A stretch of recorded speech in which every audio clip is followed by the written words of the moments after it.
గత కొన్ని రోజులుగా భారత్ పాక్ మధ్య ఉద్రిక్త పరిస్థితులు ఏర్పడిన విషయం మనకందరికీ తెలిసిందే.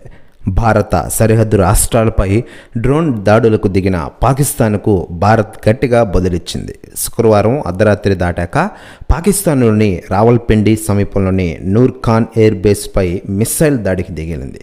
చక్లాలా ప్రాంతంలో ఉన్న ఈ ఎయిర్ బేస్ వద్ద 2 భారీ పేలుళ్లు సంభవించాయి. దాడి తర్వాత ఈ ప్రాంతాన్ని పాక్ భద్రతా బలగాలు మూసివేసి దర్యాప్తు ప్రారంభించాయి. ఇప్పటి వరకు నూర్ ఖాన్ ఎయిర్ బేస్పై జరిగిన దాడిలో ప్రాణ నష్టం, ఆస్తి నష్టం వివరాలు అధికారంగా తెలియలేదు. ఇక ఇదిలా ఉండగా భారతదేశ సైన్యం ఈరోజు భారత్ మరియు ప్రాణ రక్షణకు చేస్తున్న విషయం మనకందరికీ తెలిసిందే. భారత సైన్యం ఈరోజు దేశాన్ని కాపాడే విధంగా బోర్డర్లో ఈరోజు చేస్తున్న ఈ యుద్ధం గురించి ఇప్పటికే చాలామంది రాజకీయ నాయకులు, చాలామంది సెలబ్రిటీలు కూడా భారత సైన్యానికి మద్దతుగా ప్రకటనలు చేస్తున్న విషయం మనకందరికీ తెలిసిందే.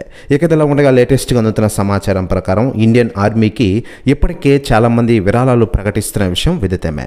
ఇక ఇదిలా ఉండగా అల్లు అరవింద్ కూడా తను తాజాగా నిర్మించిన సినిమా నుంచి కొంత భాగంగా భారత్ ఆర్మీకి ఇవ్వనున్నారు. మరోవైపు తాజాగా Tollywood senior hero megastar Chiranjeevi గారు కూడా భారీ విరాళం వికటే విధంగా ప్రకటన చేయనున్నారట. ప్రస్తుతం న్యూస్ కూడా తెగ వైరల్ అవుతోంది టోటల్ తెలుగు ఇండస్ట్రీలో. మరోవైపు మెగాస్టార్ చిరంజీవి గారు ప్రస్తుతం వరుస సినిమాలతో దూసుకెళ్తున్న విషయం మనకందరికీ తెలిసిందే.